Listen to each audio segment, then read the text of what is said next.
One extraordinary group of animals rivals us as masters of Earth. They ruled the ancient sea, and they were the first creatures to venture onto land.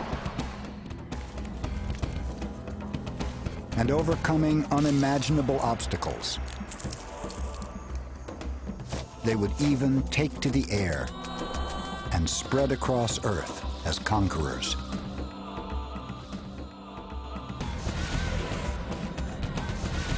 Those that left the sea could invent a whole toolkit with which to conquer the land. Tasting, sensing, grasping, and finally winging their way to dominance.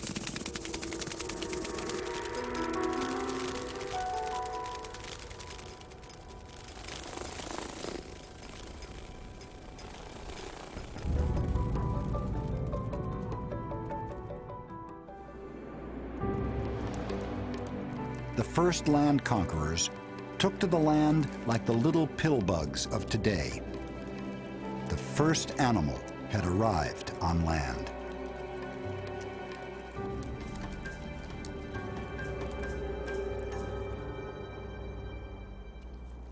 And there turned out to be advantages to living on land.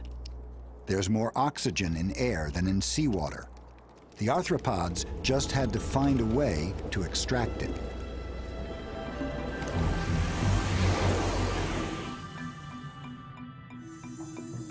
Through the process of evolution, these flaps that worked well in water were relocated inside the scorpion. There, oxygen from air could transfer directly to the blood.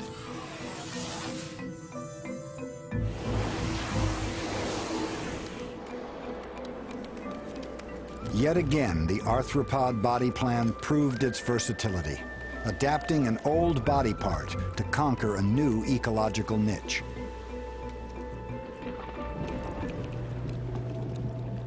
In a separate land invasion, ancestors of the millipede developed a special respiratory system to supply their long, segmented bodies with oxygen.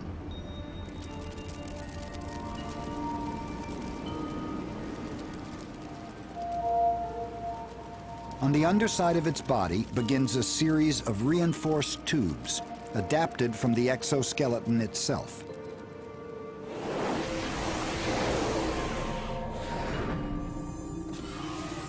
These tubes open directly to the outside air and draw oxygen into their bodies. A similar type of turbocharged system would play a key role in future arthropod conquests.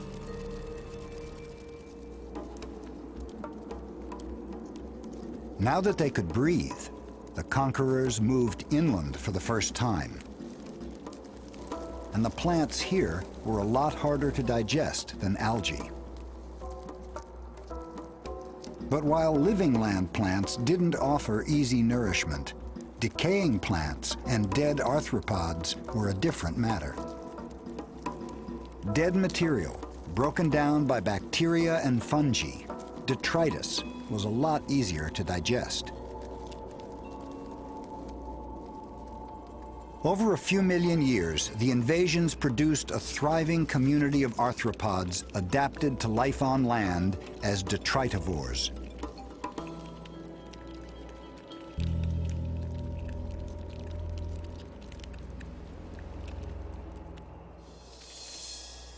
Long before weaving webs to trap prey, ancient spiders aggressively pursued anything that moved.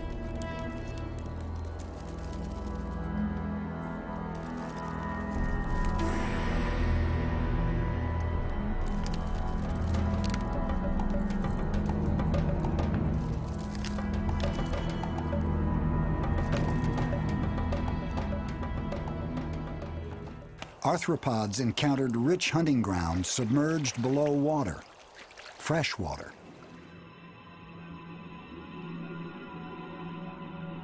Stalking its prey much like a cat, a dragonfly larva. The newt is among its victims.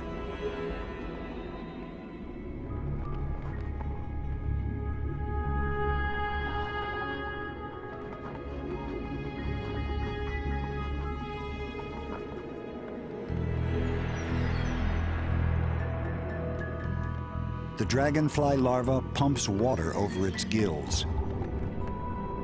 When it needs to move quickly, it uses the pump for jet propulsion.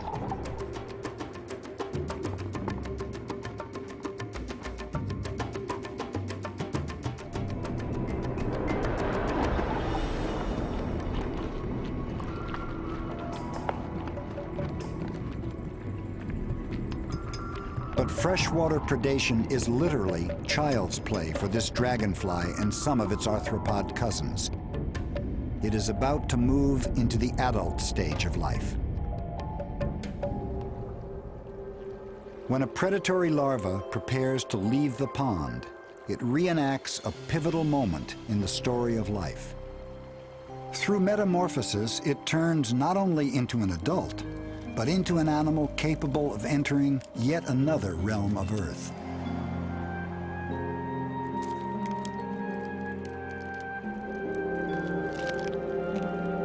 A damselfly emerges from its freshwater exoskeleton, discarding the tools it used so successfully in the pond.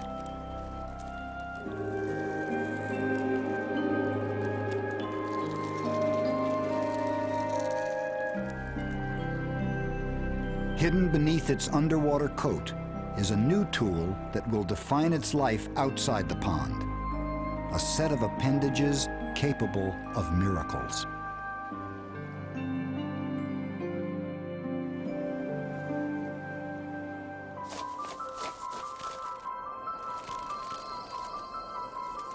When arthropods developed wings, animals flew for the first time. Dragonflies are little changed from the fossil record. Striving against the pull of gravity, they live graceful lives on the wing.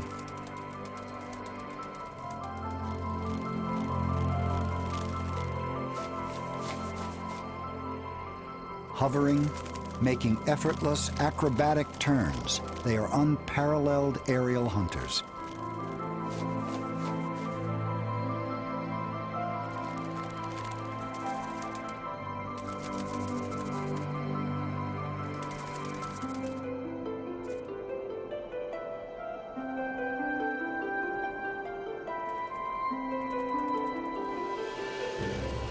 They even mate in the air. As the male protects her from above, the female carefully deposits her eggs into the pond. Each dragonfly species has a slightly different mating flight. Even during this delicate pairing, males fight battles for territory.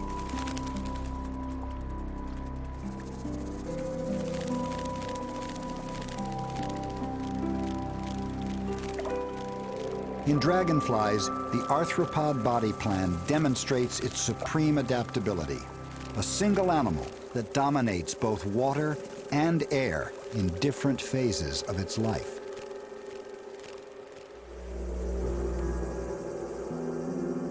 The insect wing is an engineering marvel. It's reinforced by stiff supporting veins, which are thickest where the wing's leading edge slices through the air.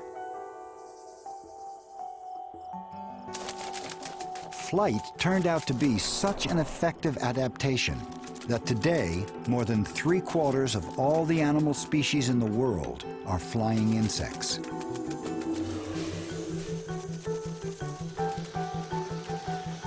Flying enabled insects to explore and to conquer every corner of the terrestrial world. Arthropods had risen from the sea of their birth into the air.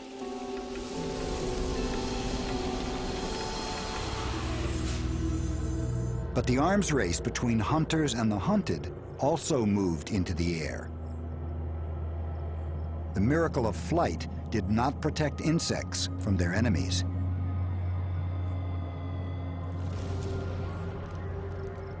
Another arthropod, the spider, developed a gossamer net to catch prey on the wing.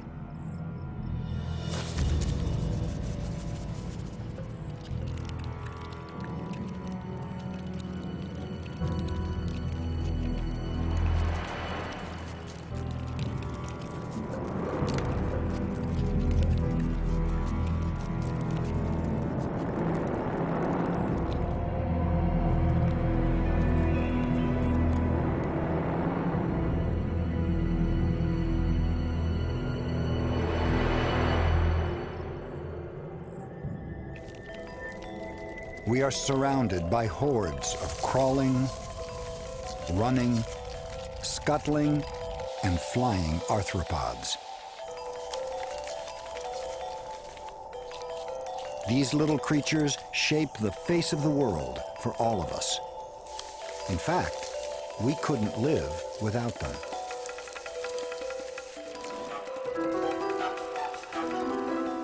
Insects provide essential services that keep the machinery of life running, including a role as nature's recyclers. They preside like undertakers over the grim passing of life. But they also play a vital role in the birth of some of the most beautiful living things on Earth.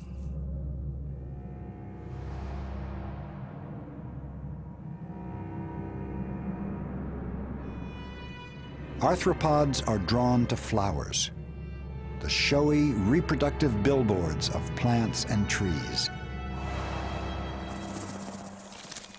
As they dine on tasty nectar, their bodies pick up pollen, which will be carried to other flowers. Acting as a pollen delivery service, insects provide flowering plants with an efficient way to reproduce and multiply. In turn, countless insects earn their living from flowering plants.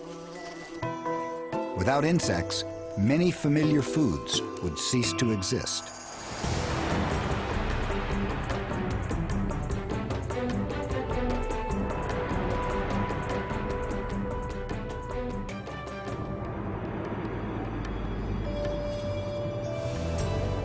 Arthropods conquered the sea, the land, and the air. Much of the beauty and grandeur around us is due to their success.